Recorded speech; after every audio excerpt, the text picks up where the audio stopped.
evening. Good evening. I'm Bob Zimmer, I'm president of the University of Chicago, and it is a great pleasure to welcome you here this evening to the inaugural event of a new series called Meeting of the Minds. So Meeting of the Minds is a series in which faculty from the Booth School of Business will be in moderated discourse with faculty from around the university who are involved in humanistic inquiry. I want to especially acknowledge Dean Madhav Rajan from the Booth School and Shadi Barch, director of the Stevanovich Institute on the Formation of Knowledge, who together have led the formation of this series.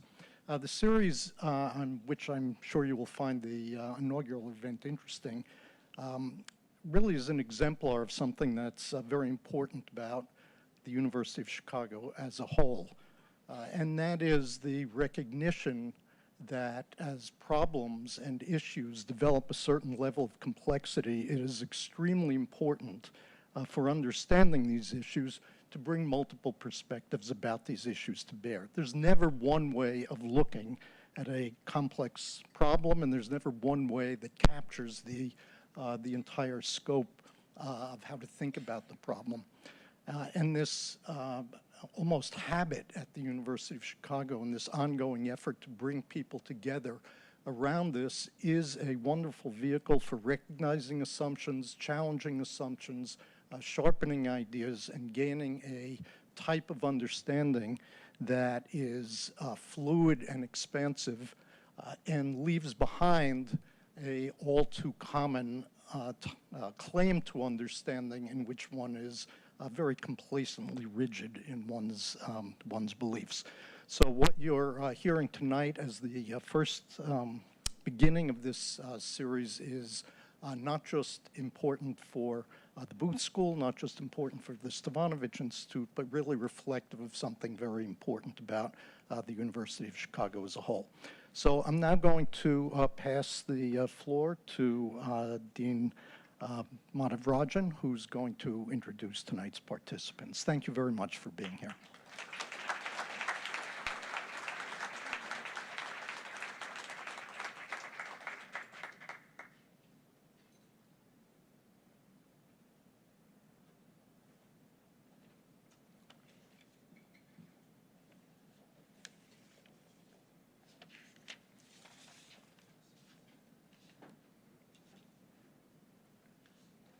Thank you, Bob. Good evening, everyone.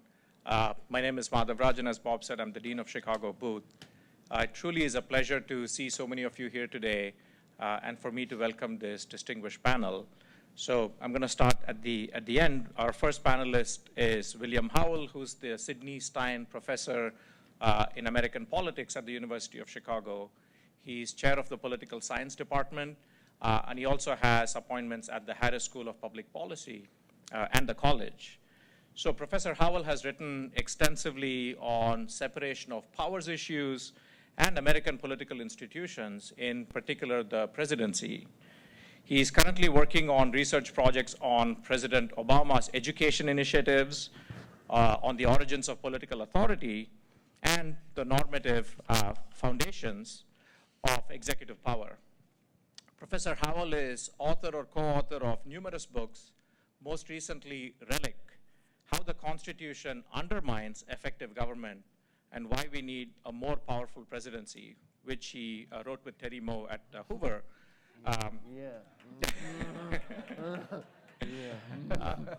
As well as his forthcoming book, Reckoning, The American Presidency, Populism, and the Future of American Democracy. Professor Howell has been a fellow at the Center for Advanced Study in the Behavioral Sciences at Stanford. His research has been supported by the NSF, the Smith-Richardson Foundation, the Democracy Fund, and the Bradley Foundation. Please join me in welcoming William Howell.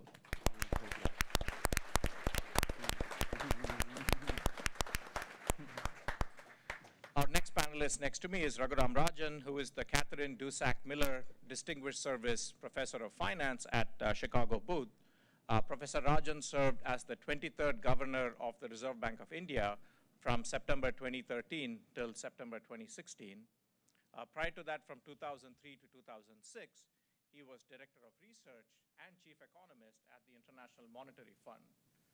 Raghu's primary research interests are banking, corporate finance, and economic development, and in particular, the role that finance plays in development. He co-authored in 2003 with Luigi Zingales from Chicago Booth, Saving Capitalism from the Capitalists.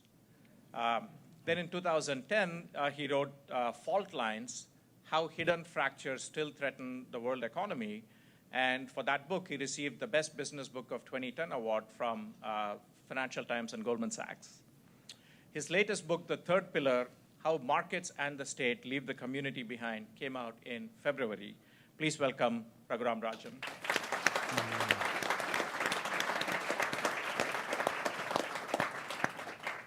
And finally, we're thrilled to have as the moderator Bret Stephens, op-ed columnist at the New York Times. Before joining the Times in 2017, Bret spent many years at the Wall Street Journal, most recently as the deputy editorial page editor, and for 11 years a foreign affairs columnist. And prior to that, Bret was editor-in-chief of the Jerusalem Post. So Bret won the Pulitzer Prize for Commentary in 2013 and the 2019 Ellis Island Medal of Honor. He's the author of America in Retreat, The New Isolationism and the Coming Global Disorder. Bret holds a BA from the University of Chicago and an MSc from the London School of Economics. We're thrilled to have Bret today to moderate this evening's discussion titled Democracy, Populism, and Capitalism, Are They Compatible? Please welcome Bret Stephens.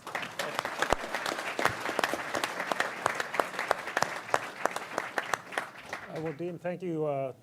Is my mic on? I'm audible to all of you. Thank you for the introduction. And I still think that intellectually the greatest distinction I hold is my bachelor's degree from this university, which was, unlike the others, actually difficult to get. So the themes of tonight's event are democracy, capitalism, and populism. And I think we all have a reasonably good idea of what we mean by democracy and capitalism, but let's talk about populism and the phenomenon. Well, let me start with you. What is it? Why are we witnessing a resurgence? Why are we witnessing it globally? And to borrow a line from Tolstoy, is this a tale of unhappy families being unhappy in their own ways? Or is there an overarching theme in a story that extends well beyond the United States? How much time do we have, right? So these are big questions. I'm really glad. First of all, I want to say what an honor it is to be here and to be with all of you and to share the stage with these two. Be expansive and concise. Okay, I'll do my best. So let me take a couple of pieces of this. What is populism, and why do we see it in so many places? Why is it a local phenomenon, or is there something larger at work here? What is populism? This is a contested topic. It's a nebulous topic. Generalizing about populism invites all kinds of disagreement that's substantive in nature. It's really hard to pin down. Let me start by saying what it is not, in my view. Yeah, you're watching. Okay. What it is not is a commitment to standing up for the disenfranchised in and of itself. A view that the little guy has been kicked around and we ought to do something on behalf of the little guy. That populism is larger. It certainly involves the little guy. It certainly involves the public at large, but a particular notion of what the public is. And it stands in opposition to, and this is crucial, it stands in opposition to political elites or a political establishment or an existing political order. And there's a sense in which the populist argues, both in his, and they're almost all his, when you think about elites, that is, populists who stand in front of populist movements, they argue against the legitimacy of the existing political order. And they do so in sweeping terms. And they claim to stand for the public at large. Now, they typically have a particular view about who the public is. The public is not necessarily a majority. It's certainly not a random sample of the larger public. It typically involves, in our case, in the United States, some notion of who true Americans are, right? The true harbingers of our political heritage and our political values. And so it's this oppositional stance that what the populist argues is that we need to sort of do away with existing institutions and those who occupy them.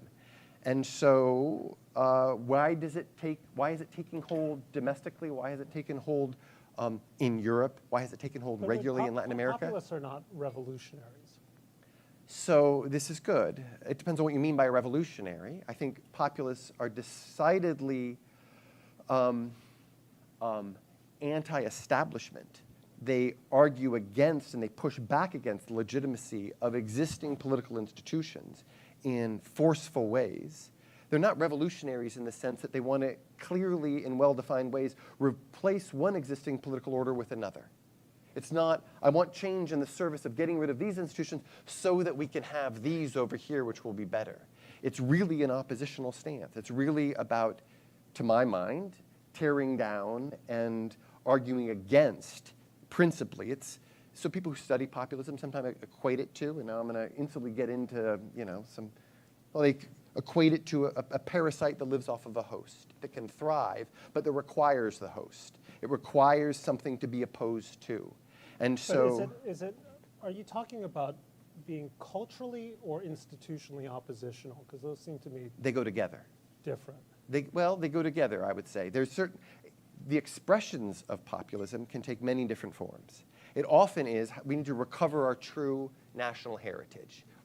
We've lost our way as Americans, and true Americans are being ignored and snubbed by an existing political order and the elites that occupy it, right? And there are cultural and, dare I say, racial and class elements to these arguments.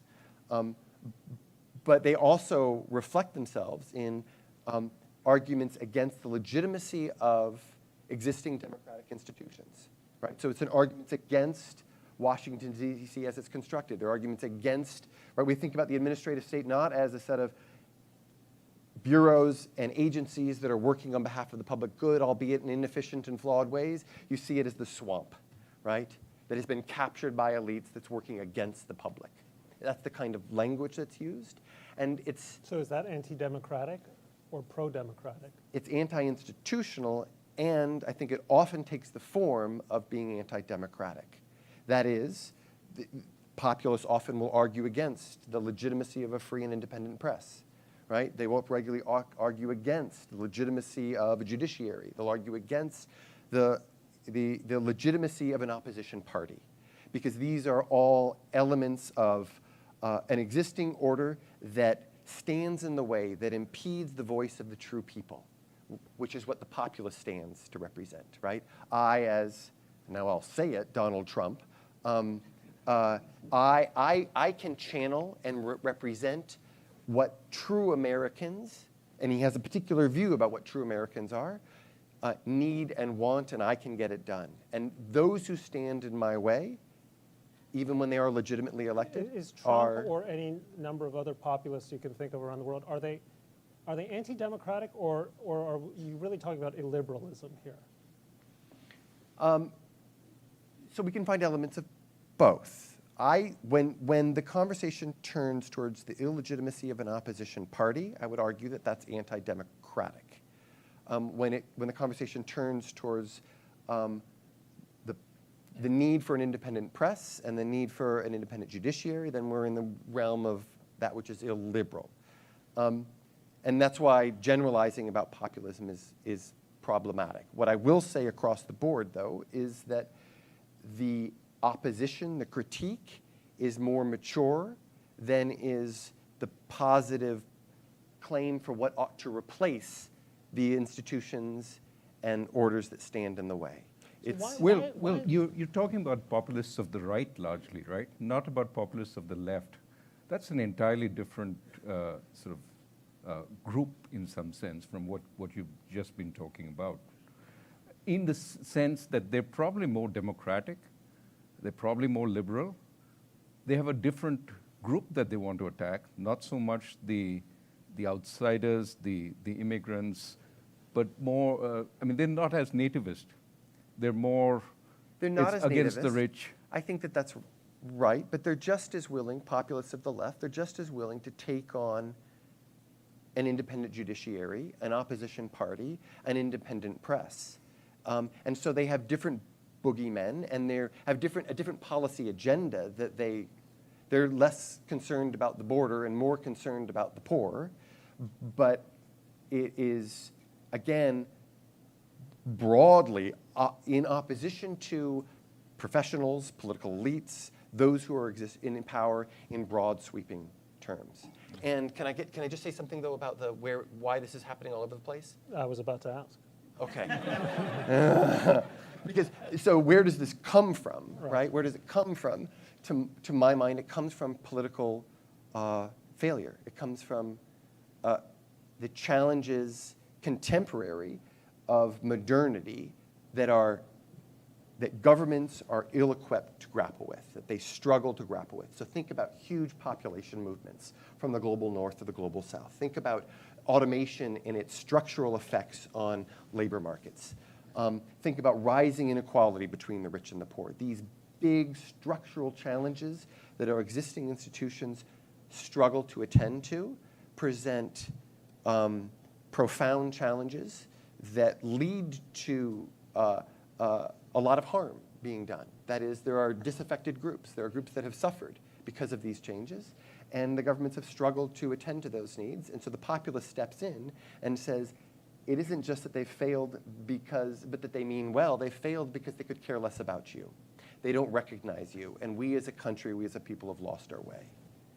So Raghu, I think Will touched on some of these themes. You have, and so did you, you have left-wing and right-wing populism. You have communitarian and authoritarian styles of populism, cultural and economic, inclusive and xenophobic. Clearly, one thing that unites all populists is a disdain and distrust to society's elites. And in the last couple of decades, society's elites have been embodied in a single individual who arguably typifies or is exemplified by all three of us on the stage and maybe all 300 of you in this room as well. The name of this person is Davos Man. So what's wrong with us, and how should we change?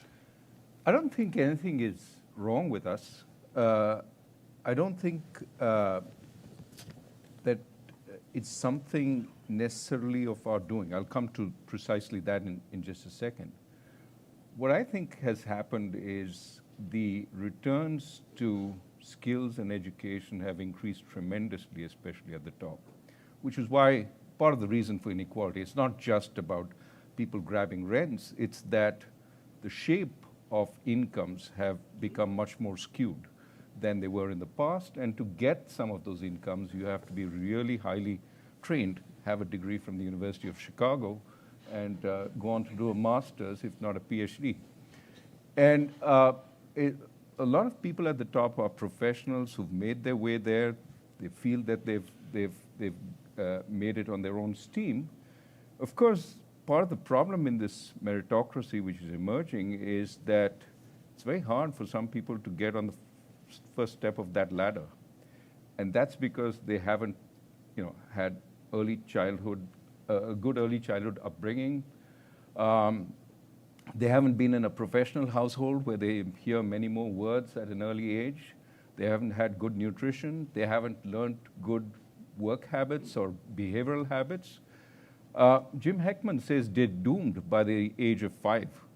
There's no way they can retrieve what they've already lost by that time.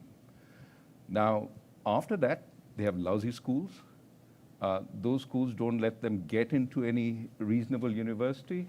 If they do get in, they spend half the time trying to cope with courses that they really can't master. They take on a whole lot of debt. They drop out.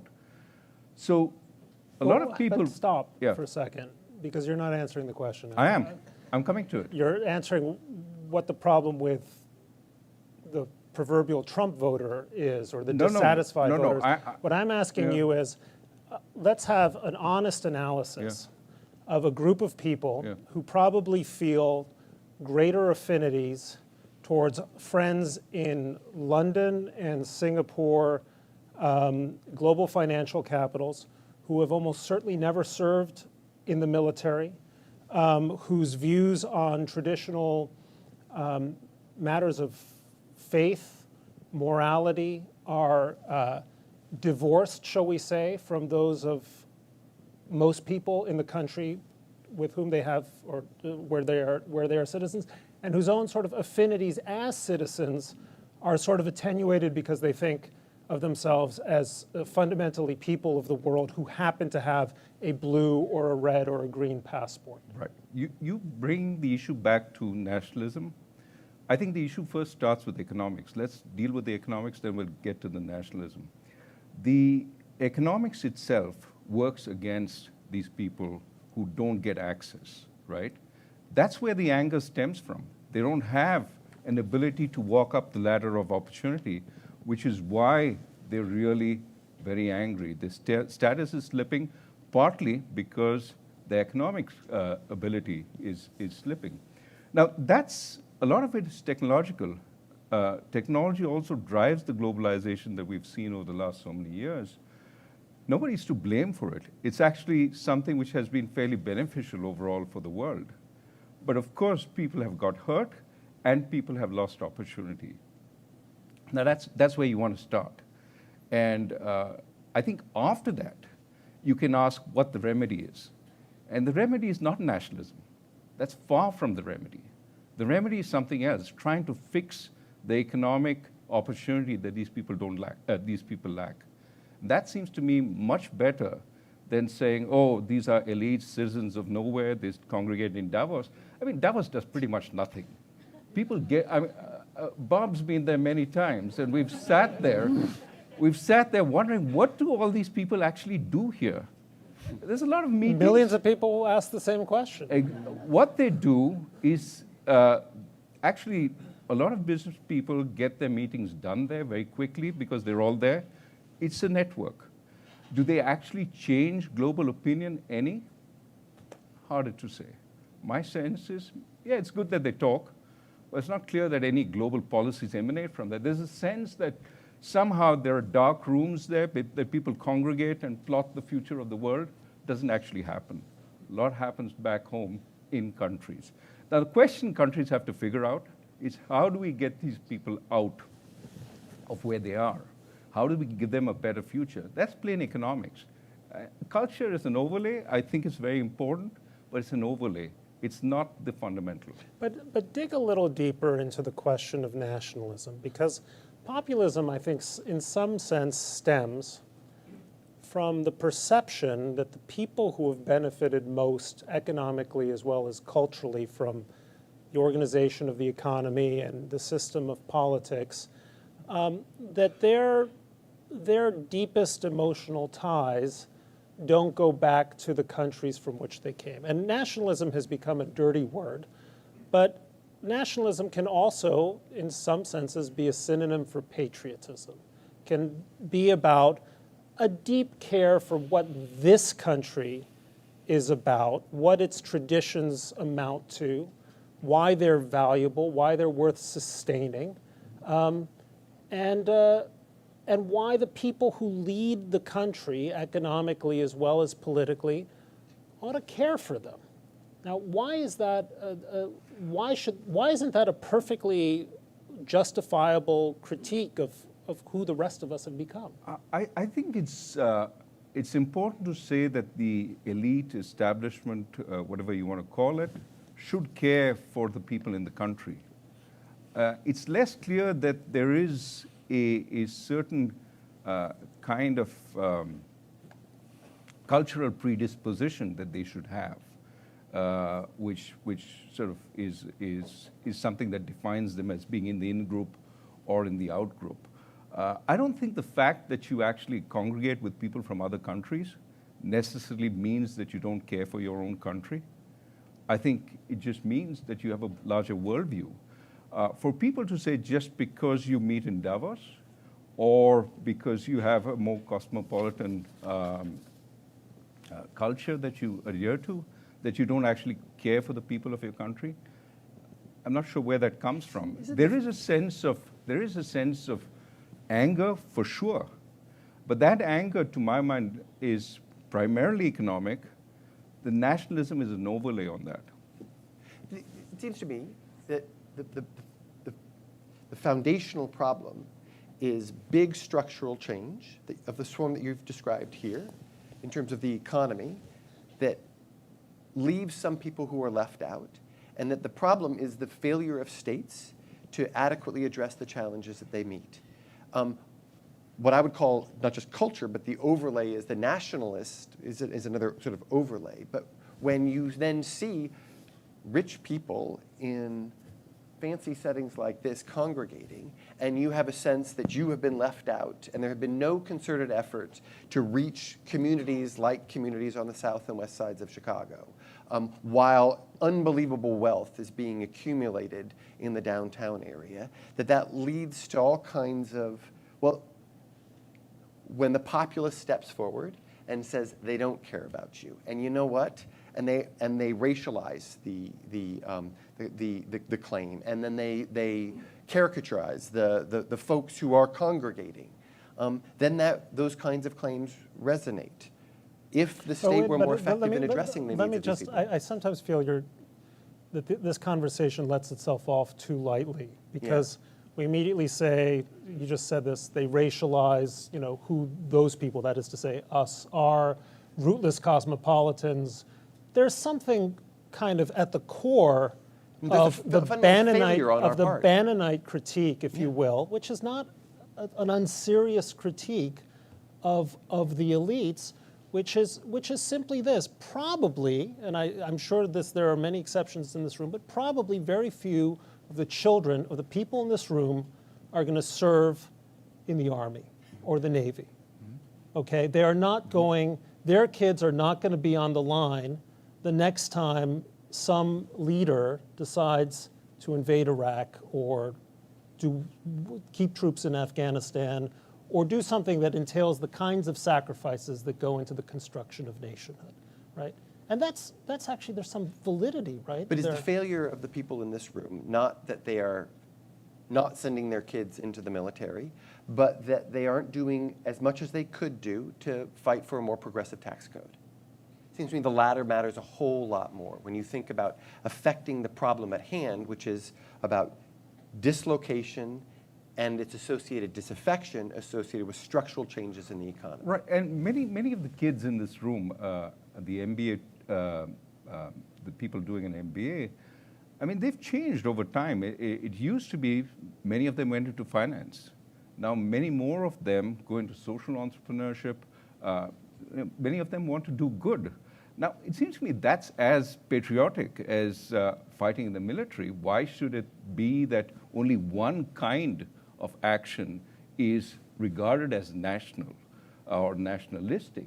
I mean, there are so many ways of serving your nation. It doesn't just have to be fighting in the military.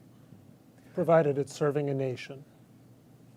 Well, it could be serving a nation. It could be serving the world. I mean, I think the guys serving in the UN and going into really hot spots of the world, they're as courageous as people in the military, and they're doing something valuable for the world.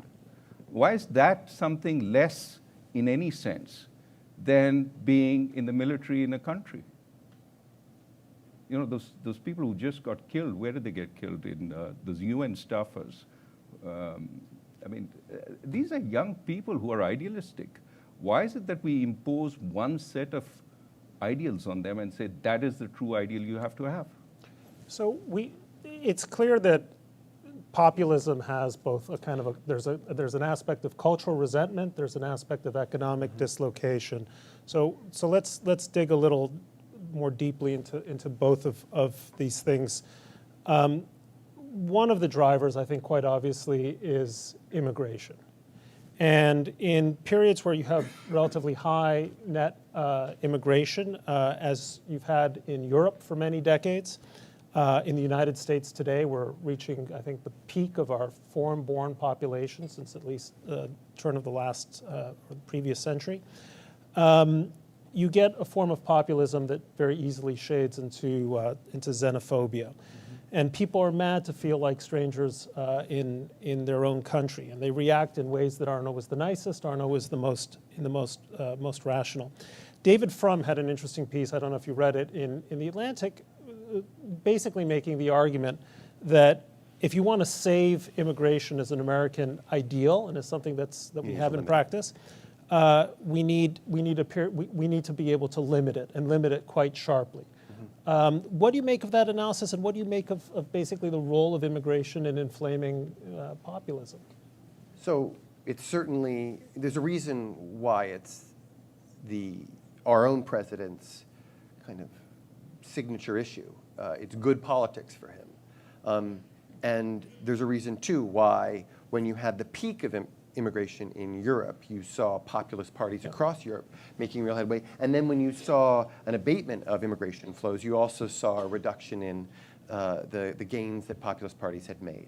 So yes, it is worth, I think, to my mind, distinguishing immigration as perceived threat and what we ought to be doing about it from, look, immigration is a bit like trade. It's, in the main, it's really good for the country. In the main, we want a healthy immigration flow.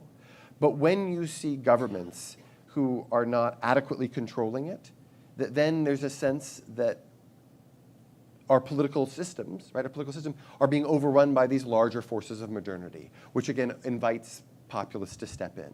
The other piece of this is that then it isn't just the kind of the vulnerabilities that are revealed by immigration, the vulnerabilities of the state, but that when there are certain groups who suffer, to say that it is good for the country as a whole isn't to say that there aren't some populations who lose their jobs. And then the question is, what are we doing on behalf of those populations? In the same way, what do we do on behalf of globalization or trade, which in the main, economists will tell you, you will tell us, that it's a good thing, right? It is, but it's not universally a good thing for all folks. And then the question is, what is being done on behalf of those populations who are losing their jobs and who are seeing their communities founder? And there's real failure. And so the move that David Frum makes is to say what we ought to do is constrain immigration. An alternative response is what we ought to do is to attend to those people who are dislocated, those who do suffer from, be it immigration or from trade. The state ought to be doing more on behalf of them. Like what? Well, there's all sorts of things. I mean, if you look at, with regard to trade, the Trade Adjustment Authority is a joke. It's a joke, right? There's very little done, both in terms of the kind of the training that's offered, the opportunities to move, the investments in communities. But what's an immigration adjustment? So what you would want to look at are those particular populations who stand to lose their jobs, right? And the question is, how might we retrain them? How might we reinvest in them? Because this inflow of a particular population is a threat to them. So yet, in the main, it is a good thing. But to say that in the main it is a good thing isn't to say that there aren't some populations that struggle. So we got to look at the particular claims that they have and the particular ways in which they struggle and attend to them. Is there something you can do for the intelligentsia that's displaced by more intelligent immigrants coming and taking the jobs of professors? Yeah, that's good. Yeah, that's good. Yeah, that's good. Just on this, I mean, when we had the previous wave of populism, I mean, one of the things that happened was we had a very strong high school movement in the United States in the late 19th century. And what that high school movement did was trained native-born kids, at a much higher level, enabling them to get factory jobs which required higher skills. While many of the immigrants were really very good at carpentry, very good at working with their hands, but didn't have trigonometry, didn't have algebra, and couldn't get those jobs in the factory. So the high school movement did wonders along the lines of what you're saying for enabling locally born kids or native-born kids to actually get a march ahead of the immigrant population, because the immigrant population wasn't as well trained. So that's an example of what could be done if we really put our college today, I would argue. Or that would be community college today. But look, I mean, countries have actually fixed this in much better ways than the United States does today. Sweden, for example, and everybody's going to say Sweden is a special case, homogeneous population, etc. It's much less homogeneous now than it used to be. They have their own problems, but they really took a trade adjustment in a serious way because they really have to adjust to trade. They're a small country slapped around by the waves of trade flows. What they do is really have counselors go into factories, talk to the workers, here's what you're doing, how are you keeping up your skills? What are you doing to reinvest? When workers lose their jobs, these guys go back. Within a couple of days, they have interviews with the counselors, and the counselors basically tell them, here are the 3 courses you need to do in order to be reemployable. And that's supported. This is what they call active labor market policies. It works. It works. Well, this comes to the second driver that I think is affecting populism, which is technological change. We have a president who I think arguably owes his presidency to his mastery, if mastery is the word, of social media, of Twitter. Maybe other presidents' mastery of Twitter as well, but that's another story. But you've been someone who's argued that actually social media can be, it doesn't necessarily need to be a vehicle for misinformation, fake news. It can build communities. So talk about this social media as a means of counteracting populism rather than reinforcing it. Right. I mean, as you just said, I mean, technology can do both good and bad, depends on how you use it. And historically, I think when we look at technologies, not all technologies, but certainly communication technologies, they first move out in an uncontrollable way, and you see some of the bad along with the good. Over time, we learn to filter out some of the bad. We have structures, institutions that build up to prevent the bad and focus on the good. What's the good side of social media? Well, my kids keep in touch with all their college roommates, classmates, etc., in a much easier way than we do. They go to a town, it's just one post and everybody meets. We can't do that because we're not in the same sort of, we didn't enjoy the same technology until too late. Now it's too late to make friends again. That's an example I'm mainly in the business of losing friends, so that's... That's an example of technology working well. Of course, we have the incels who also keep together through technology. The incels are the involuntary celibates, Yes. who essentially feel that people of the other sex have essentially done them in and unfortunately go after them in terrible ways. They come together, they communicate their hate over social media. That's a problem. Over time, we will figure this out. We will use technology to screen some of this out. We're already in the process of doing it. We will have structures to monitor this. Hate speech will become more controlled. It will never be eliminated, but we'll figure it out. Now, so I hope that what happens is the kind of overlay on real relationships that technology, the technological relationships allow us to establish will actually strengthen the real relationships. There are examples in my book on how this happens, but there is hope. It's not all downstream with technology, and my sense is essentially we will create new institutions. Do you really think that Trump got elected because he's good at Twitter? Yeah. Really? Yeah. No, I'll tell you why. I mean, if I can just offer this, Twitter was a brilliant vehicle for getting over the middleman, which was us, the media. Previously, all social messages from politicians had to be filtered through this kind of grand editing mechanism, which was the press. That's how politicians communicated with their followers, with people.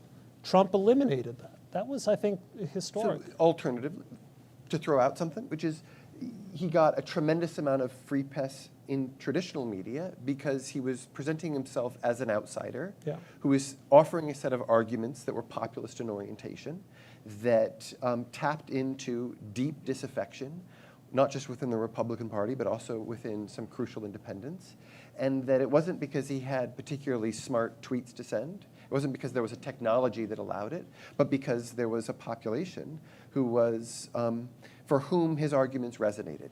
And just the technology by itself isn't what delivered him into the White House, so much as it was a broader sense that the Republican Party, as with the Democratic Party, as with the Washington establishment, was failing to attend to core needs of key constituents. And that's I mean, what, I think there's some what did truth it. to that, but with each tweet, what he managed to do was communicate sheer contempt for various establishments, not the least of which was the establishment that I inhabit. Yes. But those, and his contempt. The dirty, disgusting, corrupt Right. Enemy of the people. And Me. Yes, yes, yes, you. Yeah. No, but I wonder. It'd be interesting to replay the 2016. I don't want to replay the 2016 election, but to replay it without Twitter. My guess is he got a tremendous amount of coverage in traditional media outlets, where and rallies that he was holding that also would have been vehicles for. Well, but let's go to that, Will, because you wrote a book in 2016, which means I suppose you were writing it in 2014, 2015, Right. with Terry Moe at Stanford, arguing that we needed to change the Constitution and have radically strengthen the powers of the presidency. Had you gotten your way by some miracle, Yes. in say the fall of 2016. You would be living in a different country. I don't want to presume to know what your personal political views are, but have you had any reason to rethink your thesis? That's right. Yeah. Well, yeah, you're not the first. You're not the first. And in the I thought of it in by the opening myself. remarks, like, as part of my introduction, it was we're gonna hear. He is the author most recently of, and then there's this book, and we've got to have the second book in there because there's more to say. Here's what I would say. Which I do believe, which is that if you are worried about populism, as I think the three of us are on the stage and many of us in this audience are, they see it as a threat to democracy, a threat to our country. You need to think seriously about effective government. You need to think about how do we get institutions that can address challenges associated with things like structural changes to the economy for sure, like systematic reform on immigration, like climate change. There are big challenges that we face. And presidential leadership, this is not an argument about Trump. This is an argument about where do we find the leadership that we can reasonably hope for in order to attend to these kinds of issues. And So is this effective government, just be more specific, effective government as in there is a direct communication between the will of the president and policymaking, or effective government as in actually solving the problems you solving listed? problems that are national in scope and long-term on their own terms. That is, you don't think about climate change, when you think about climate change, you don't think about tax policy as an opportunity to write in all kinds of carve-outs and exceptions to every local organized interest in your community, but you rather think about tax policy in the service of larger issues involving income redistribution or and the like, right? So our tax code, I would suggest, is totally incoherent. In the same way I would say our immigration policy is totally incoherent. And so in the realm of that which is coherent, you can have big disagreements that the folks on the right and the left would have about the proper role of government and the like. But to meet the challenges that we face on their terms and to actually do something meaningful about it. But how is this, I can't decide while listening to you whether you're offering the ideal vehicle for a populist or a way I'm talking about the antidote of, to populism.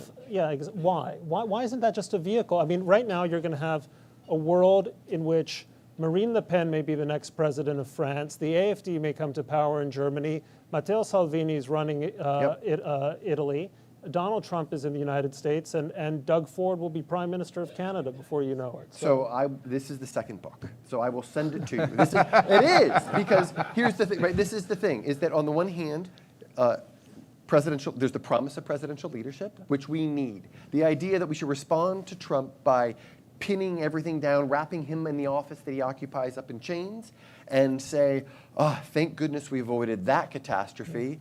let us carry forward, is to miss the very reason why he was elected in the first place, which is he argues against this rigged, failed political system that doesn't care about the very populations we just were talking about for 15 or 20 minutes. And the title of this book is?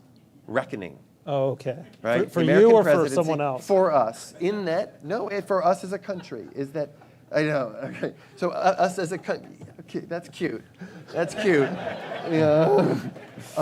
For us as a country, that if what you want to, if you want to look for the leadership that we need in order to get effective government, good luck finding it within Congress and the courts. And that we need to leverage the kind of leadership responsibly in limited, targeted ways that presidents have. I want to leave plenty of time for audience questions, so I'm just going to move the conversation forward to the subject of capitalism, since that was in the title. And I'm obliged. So 40 years ago, Irving Kristol wrote a famous essay titled "Two Cheers for Capitalism." And the missing cheer, in his view, was the idea that capitalism wasn't constructing sort of strong-souled individuals. You would, I think, make the case, two cheers for capitalism, where the missing cheer comes around the question of community and community building. And this is a very old story. I mean, capitalism destroyed agrarian societies in the 19th century. It destroyed industrial societies in the late 20th century. And eventually it's probably going to destroy what we call the knowledge-based economy at some point, maybe in this century. So I guess the question is, what's new this time? And what can we learn from past disruptions to inform what's certain to be the next disruption? Well, I think in each of these cases, you saw technology playing a very important part. So what's common is technology does seriously affect capitalist societies, and it imposes on it the duty to sort of rethink the form of capitalism and say, what can we do to make it work again? In each of these cases, there are disaffected groups, seriously disaffected groups, and if you let it run, you would have had in those times the same kinds of populist reactions. So, I mean, when you look at industrial countries today, I mean, if you look at overall GDP, if you look at inflation, if you look at unemployment, aggregate numbers look wonderful. Look, I mean, in this country, growth is not gangbusters, but 2.5% is what most people would say is US potential growth. Unemployment, 3.7%. What's to complain about that? We are very far from the misery index in 1980 when Carter was there and inflation was through the roof, as was unemployment. So why are people so angry? They are angry because it's very, very differentiated within the country. You have pockets of affluence, Chicago, New York, San Francisco, and pockets of deep despair, sometimes within the same cities, but often in semi-rural and small towns. So the question really is, will the old methods of generating growth, fiscal stimulus, monetary stimulus, get us anywhere, or should we think differently? And that's what I really think countries have to do. They have to think differently, because today, developed countries have very many islands of deep underdevelopment. And the real problem is one of development, not of stimulus. It's how do we get these to start again as areas. And so when we think about this, we often come up with, oh, it's place-based growth. So opportunity zones. Let's create opportunity zones. We will reduce the cost of capital flowing in, and that'll elevate those zones. In many of these zones, nobody actually wants to put in money simply because there's a tremendous amount of crime. You really can't start a business there until first you fix the crime. In some other area, there's no connectivity to anything. Why would you build anything there? So I think, paraphrasing Tolstoy again, happy communities are all alike. Every unhappy community is unhappy in its own way. And for Washington to determine what happens in each area is simply silly. It can't do it. And just pushing money into those areas is also silly. We've learned from many years of aid, going to poor countries, it doesn't work. It doesn't lift them. What does lift them is a sense that they can do it, they know what to do, they start working, and it starts creating a virtuous circle. That's how South Korea came out. I mean, look at every development, China, look at every development success.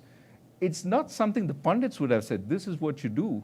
It's something they figured out which was, which was really attuned to their circumstances. And that's what I think we see with successful communities. They figure it out, they start the process, then the outside comes in and helps. Yeah. But it's not the outside saying, hey, you guys, this is what you have to do. Now, this is what the economist Bill Easterly talks about, the difference between searchers and planners. Before we go to audience questions, Will, close this out.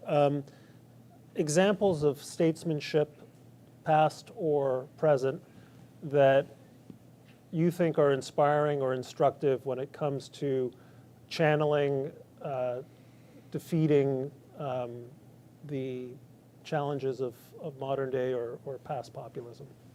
Where I look is to the progressive era of the late 19th, early 20th century, and that was marked by a number of things. There was real attention paid to the need for institutional reform, coupled with a recognition that that our Constitution, our political institutions were being challenged at that time by large forces of industrialization and immigration, which was the most sustained period in this country of real attention paid towards political reform.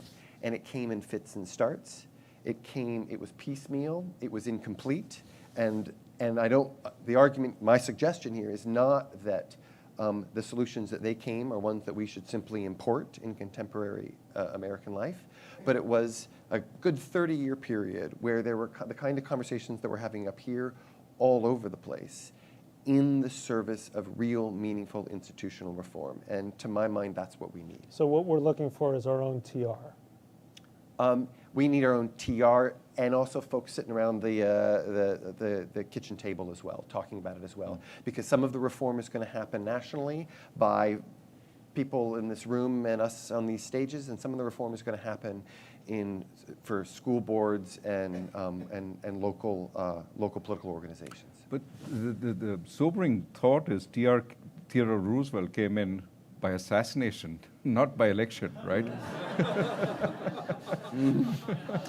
And on that happy note,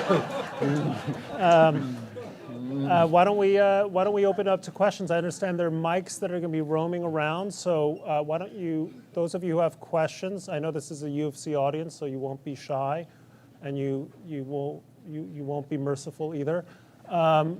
You, sir, right there, if we can get a mic to you. Just tell us who you are. Chicago GSB alum from 2005. Question about populism outside of the United States. One for Professor Rajan about Modi, and a question for Bret Stephens about Netanyahu. First question about Modi. The portrayal of him is that, in the Western press, is that he's India's version of Erdogan, and he's attacking all these popular institutions, and he's trying to transform India into much like what Erdogan's done there. Do you agree with that picture? And the question for Bret Stephens is on Netanyahu. Do you think he's a populist now, whereas it seems like he's a lot different than he was 20 years ago when I saw him in the 90s negotiating with Bill Clinton and Yasser Arafat? Look, I typically don't comment on specific political leaders. Let me talk more broadly about the agenda of the... let me talk about the populist agenda of the NDA government, right? I mean, if you look at the policies broadly, I think, thus far they've been pretty middle of the road. In fact, they've espoused, on the economic front, espoused many of the policies that the previous Congress government was trying to do. I think if you look at the rhetoric, however, there is a underlying deep tone of majoritarianism, Hindu majoritarianism, in the entire sort of both the party as well as the RSS that surrounds the party. the large outside group. And you see that rhetoric coming into the election campaign. There are also other elements of the nationalist populist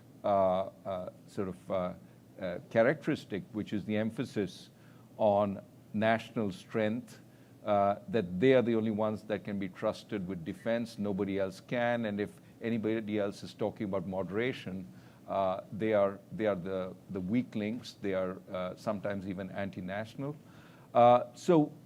In many ways, the language in electioneering is very much of the populist nationalist kind. Is this administration like Erdogan's administration? I think only time will tell.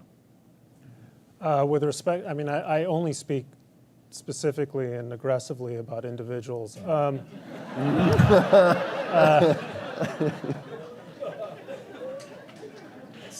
The difference between the University of Chicago and the Times. No, central banker and the Times.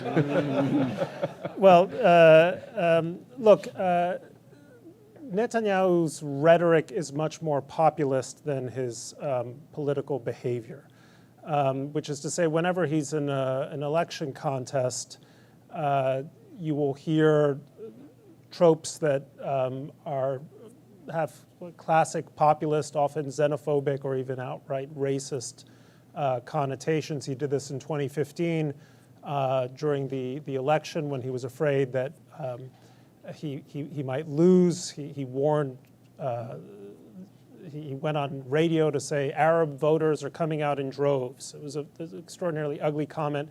He's repeated that behavior again, this time around by trying to orchestrate a political marriage with a Kochnik far-right, far-right party. If you look at his behavior as a leader, it's actually remarkably restrained. I mean, there have been at least 2 occasions in the last year or so when he resisted going to war in Gaza. In fact, he lost his defense minister, Avigdor Lieberman, over that very issue, that he's wary of going to war. He did not make good on his 2009 promise to reinvade and reoccupy Gaza and get rid of Hamas. He's been a very tactical leader in most respects. I mean, when I was editor of the Jerusalem Post, Ariel Sharon was prime minister, and both in body as well as in spirit, I always thought of Sharon as the classic hedgehog. He sort of knew one big thing. Whereas, by the same token, Bibi is the fox. He knows many things. And I think his behavior of kind of, to switch metaphors, of kind of constantly tacking according to, the prevailing winds bears that out. He's governed in a remarkably, and I mean this in the classic sense, remarkably conservative fashion. Yes? Stand up. I know, okay, maybe you can hear me. One of the things nobody mentioned is that government has become too big. That government has become too big, and we don't really have competition in this country anymore. Basically, governments support the capitalists because they're too big and they benefit from it. Whereas when this country was found, or even in the beginning of the 20th century, I guess, people were allowed to compete more freely. And today, even if you want to start a hairdressing business, you have to train 16 months, then you have to wait another 6 months before you can start a hairdressing business. Now, if you're in Germany, maybe it's 3 months, but even What's your question? My question is that this government interferes too much in the lives of the average citizens. And if we had more competition, if we allow more competition, more people would be happy. The school, Dr. Rajan mentioned the schools. Why can't we oppose, let's say, the big, let's say, unions in education?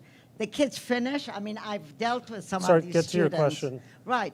The question is, this is all comes from the fact Question. that government and capitalism have become allies. And this is one of the problems that's why society has become Okay. divided. Let me try taking a tack at that. I mean, the virtue of populist movements, I mean, we've been talking about the problems. The virtue of populist movements is they raise this kind of question. Why is opportunity crowded out for us? Why aren't we getting a step on the ladder of progress? And they ask, I think, the right questions. Now, whether the leaders have any of the right answers is a very different point. And to some extent, your sort of praise for the progressive movement, I mean, we must recognize that came after the first populist movement, which raised many of those questions, which morphed into the progressive movement and created societal change. And so my sense is the populists today are doing us a service by asking whether, in fact, the elite have gotten too cozy with each other, big corporations too cozy with the government, whether licensing, which you talked about, is too widespread, whether, in fact, we should tear some of this apart to give more breathing space for people. Now, these aren't the questions that the populist leaders are asking, but certainly this is something that probably will have to be tackled if, in fact, we want to... I think, so Well- I don't think, for populists, their core concern is not about issues involving individual liberty. That's the story of the Tea Party. But Well, they it's a do swamp, raise right? these kinds of concerns. Yeah. But they do so in such sweeping terms. I mean, there are real, legitimate debates to be had about the scope of government and what the regulatory arm of the government ought to look like and when it ought to intervene and how it ought to intervene into the marketplace. There are real, legitimate debates to be had there. Populists are not presenting that in terms that allow for or invite fruitful discussion. They do so in a way that's kind of brute and the responsible response to them is to say, we ought to step back. I'm not hopeful, though, that speaking directly to those advocates of populism that we're going to get to a deeper place in how to attend to these issues. I think they force us to reconsider the system. That, to my mind, is the benefit of the movement. They're telling us it's not working. That's right. Then we have to figure out how I mean, everybody has to figure out how to make it One last work. piece on this, that they also have, this is in governance, populists, domestically and abroad, how to put this? They don't set to work on setting things right. They thrive off of continued failure. And in that way, they're not, to my mind, a force for productive change. That they raise this question, and we, as attentive listeners, when you say, like, what should we be doing? How have we failed? We ought to start taking these questions seriously and get to work. It isn't clear to me, though, getting to work with them is what's going to set things right. Yes. Thank you. My name is Maya Arakon, and I'm from Turkey, and I'm a political exile. I'm a scholar in exile, and I had to leave Turkey 3 years ago, actually, for political reasons. And well, when you were talking, when I came here in August 2016, 4 months later, Trump was elected president, and I was just like, this can't be happening. So, because I was just, escaping Erdogan, and I just, fell into the arms of Trump, and that was a nightmare for me, and I felt like I was cursed. But then, ever since I am here, everything happening in the United States reminds me of the days when Erdogan just came to the power. So I'll tell you, please don't get me wrong, but all the discussions we're leading here is nothing. Because the guy, when he came to the power, was already rich. Now he has a palace of 1,100 rooms. So, but get to your question. Yeah, we would never think that one day we would have a dictator at the head of Turkey. So, do you really believe that? Do you think that the system, the democratic system in the United States, the institutions are strong enough, are solid enough to stop someone like Trump or someone else to become one day a dictator without even noticing how it just happened? Will? Thank you. I think the answer is yes and no. I mean, we hear you, right? Like, so in important ways, a number of people pointed out that when Trump was elected, that this would constitute something of a stress test of our political institutions. And there are things that you can point to. He has been stopped and thwarted in all kinds of ways. He has not simply had his way. His efforts on healthcare and immigration have been halting at best. Where he's had success has been basically through unilateral action, and the kinds of policy actions that where he has made advancements on tax and deregulations are the kinds of things that any standard run-of-the-mill Republican could have achieved. On the one hand, that's where we find some hope, right?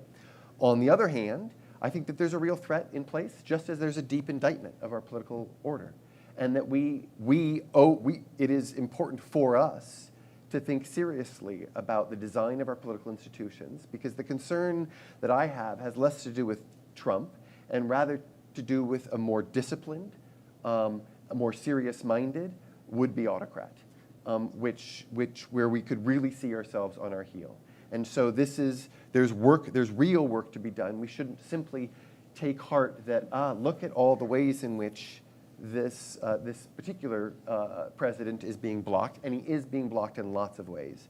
We need to do some hard, serious thinking about the design of our political institutions. I mean, I would say one difference between the Turkish case and the American one is that in Turkey, your deep state was real even before Erdogan came to power, whereas ours was always farcical and actually non-existent. So Erdogan was able to turn the deep state and in fact just seize it for his own purposes, whereas there never was really a deep state in the United States. I mean, I don't think so. There's an immigration problem here. He didn't have an immigration problem, so he uses this immigration problem for his plotting about invaders. Like, I am now an immigrant. I never thought that I would be an immigrant in the United States one day. I had a whole career, 25 years of life, destroyed overnight. So, I mean, anyone can just leave it. Yeah, you were asking him, what would you think that if someone, a scholar, would steal your job? I am here. I am not to steal your job, of course. But So many scholars, we are scattered around the world. We just had to leave Turkey because of persecution. So, I mean, and we never thought that yeah. The system would fail. But if she does steal your job, we will retrain you. Thank you. Thank you. Just one question on that, because I thought we left out one aspect here, which is the longer a president stays in power, the more he molds the system in his shape, right? You've already talked in your recent book about how the judiciary is now being filled by sympathetic judges. And I think what you see with these autocrats is the first term is fine. And the system works as advertised, the institutions stand up, but you're slowly undermining the institutions by putting in sympathetic people. You get promoted if you're sympathetic to the regime, and soon the investigative agencies become your friend, as opposed to the deep state. And notions of truth are degraded, and democratic norms are eroded. Yes, This is all, so it's a and matter. these things take time. And I think that was what she was saying, that it started off in a different way, and then it turned into a nightmare. And that's something we have to be cognizant of. Let's go for another question, but I'm just going to warn you, no statements or speeches, just try to keep it to one sentence or two. And in the far back, that hand, yeah, there you are. Don't worry, Brad, I'll keep it quick. Clay Nickens, BA 2014, MBA 2020, thanks for being here this evening. If I can get back to the books that you all have written, between Mr. Rajan's recent book and Mr. Howell's forthcoming book, you identify a similar concern with the rise of populism. The solutions, though, that you propose are different. Mr. Howell looks to an empowered president, an empowered federal government in the United States, and Mr. Rajan to local communities. Are your solutions contradictory, or are they complementary? And if they're complementary, in what places might we anticipate tensions between the two? What a good question. Brilliant. Okay, look, in some ways they are complementary. My sense of what we need is a strict principle of subsidiarity, which means push down decisions to the lowest level at which they can be handled. There are some decisions that cannot be pushed down below the central government level, for example, national defense or immigration policy. But there are many decisions that can be pushed down to the local level and should not be taken up. And what I argue in the book is markets becoming bigger and global have tended to push the level of decision-making up, up, and up. And that's become problematic, and we should try and bring them down, down, down. One example where you asked for examples where perhaps there might be a little bit of a contradiction is, take the most imperial of presidencies, the French presidency. And the French presidency is in deep trouble. Why is it in deep trouble with the Gilets jaunes? Because Macron, because of because of climate change and the desire to do something about it, said, we're going to raise gasoline taxes. So that was nationwide uproar because some of these Gilets jaunes said, you're thinking about the end of the world, we're struggling to live to the end of the month. So we have very different ambitions than you have. But that wasn't the worst of it. That was part of it. The other part of it was a national speed limit at 80 kilometers per hour, regardless of the area. So, of course, the communities rose up because some of them were remote communities. They thought, speeding was fine because they had to get to work in a finite time. They used their cars a lot, and they went mad at that. So that's a place where the imperial presidency pushing down a one-size-fits-all to fulfill a global policy created the kind of anger and reaction which made it much harder. So the only caveat, I agree with Will that we need to make the federal government function. It could make mistakes like this. And of course, in a polarized world, it could also have the effect that you have one set of policies with this very able president, and it flips over significantly with the next able president. And we need to think about how that would create, whether that volatility could be reduced somehow. Today we have no change. That's a general problem, though. Yeah. The concerns about policy volatility can play out locally just as they can play out nationally. Absolutely. But locally they do less damage. They do local damage as opposed to national damage. That's all. True. So when you think about the big challenges that we domestically face, it's hard to see how it doesn't require, at least in part, a national response. When you think about immigration policy, climate change, inequality between the rich and poor, that part of it is. Now, even if you have really smart, effective policy in those spaces, again, we're going to have some local communities that are going to be disproportionately mal-affected. And that's where, to my mind, the local response is really going to be important. And so I think where we come together is a recognition for the need for deep institutional reform. We have our eyes on different places, and I think you're primarily concerned about rejuvenating and rehabilitating local political institutions, and I'm concerned about the capacity of our federal government to respond to national and international problems. They don't have to be at odds with one another. Sir, right here. I'll just shout out. It's coming. Stand up. All right. So, we talked a lot about populism. I would like to hear more about the book Professor Rajan has written and have him address as a question answer what are the dangers he's seeing to capitalism as in future. And if you go back, I was just reading somewhere, it's like Karl Marx anyway predicted that capitalism will be in due time, once the society becomes sufficiently industrial, will be replaced by socialism. So are we following Karl Marx, or what are the concerns that you talk about for capitalism? Well, very quickly, because we've talked about a lot of this, I'm not predicting the demise of capitalism. I'm just saying we need to work on fixing some of the problems that have emerged and make it work again for all, which I think it is in many ways the best system for producing wealth and prosperity, but we need to make it also distributed prosperity, and we need to. I think we've talked about some of that. We need to make it easier for people to access those good jobs. So we need to create more of those good jobs, but we need to make it easier for them to access those good jobs. That requires a whole lot of work by the state, local communities. We've had some examples of whether the state may be overbearing.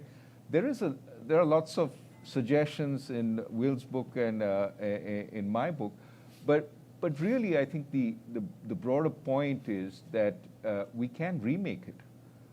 And I, for one, believe that since we are on the topic of capitalism, populism, and democracy, that capitalism and democracy go together. It's very hard to imagine a socialist state which is democratic. I challenge you to name one, and don't say Sweden. Sweden is not socialist, at least in the traditional sense. So that way, if we want to preserve a liberal democratic society, it seems to me that we have to work on remaking capitalism. We don't have many other alternatives that have worked. And how do we make it work again? That's really our challenge. Somewhere on this side, you, sir?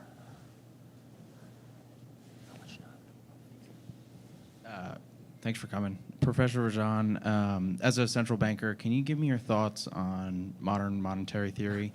And for the panel, what does the current budget and the current budget proposals by both sides say about our national priorities?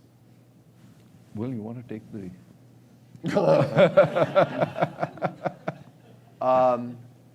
Well, I don't see a serious-minded effort in the current budget to attend to the very kinds of problems we've just described at all. And it's in this way that, and I don't mean to be excessively partisan, but I think it's in this way that populists in their presentation offer something of a bait and switch. They come out and say, you have been ignored, your government doesn't care about you, and this lying press, right, is selling you out. But they don't meaningfully step forward and then offer meaningful redress to precisely those people who are being disaffected. There isn't a serious-minded reform that's put forward about comprehensive immigration reform for all the talk about the need for attention to the problem of immigration. There isn't a serious-minded effort to attend to the efforts of former manufacturing sectors that have experienced tremendous job losses.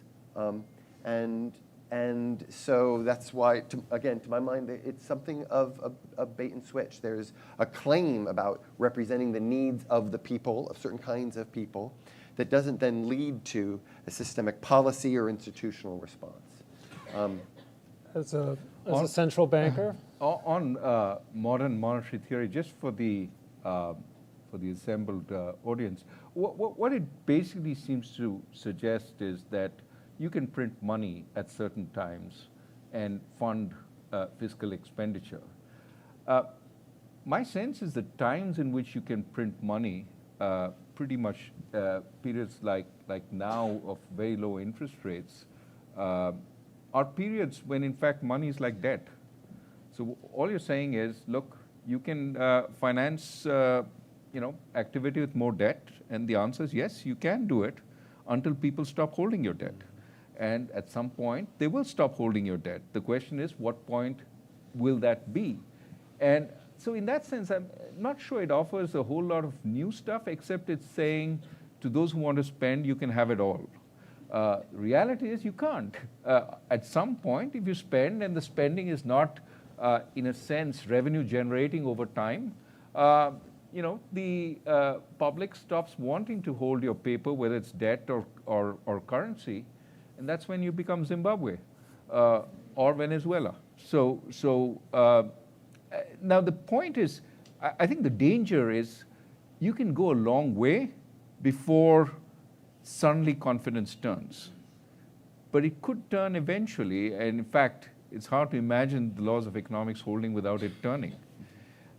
I think the modern monetary theorists will say we can stop long before then.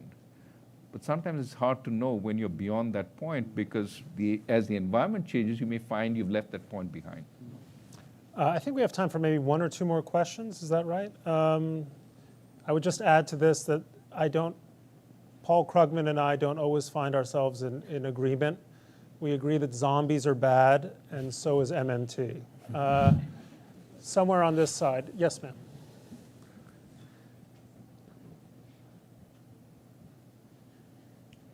We're hearing earlier that the real issue is economic.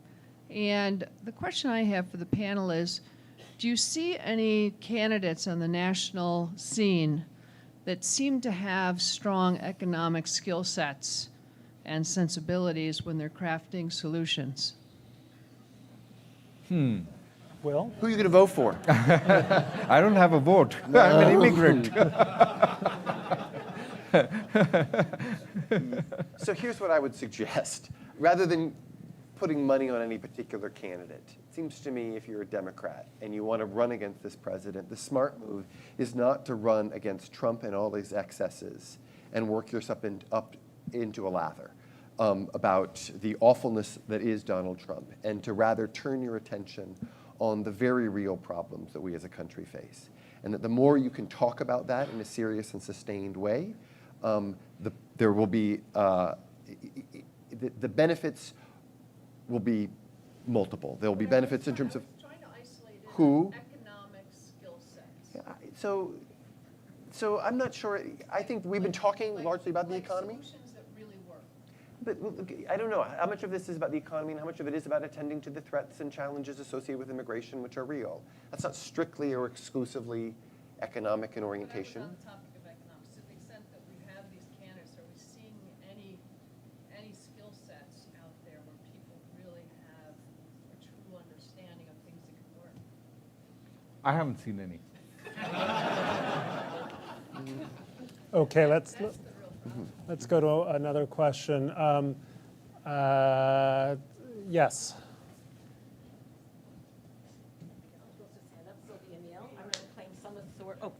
Sylvia Neal. I'm going to claim some authority to ask my question because we do have a son that served in the military. Anyway, I want to go back to populism for a second.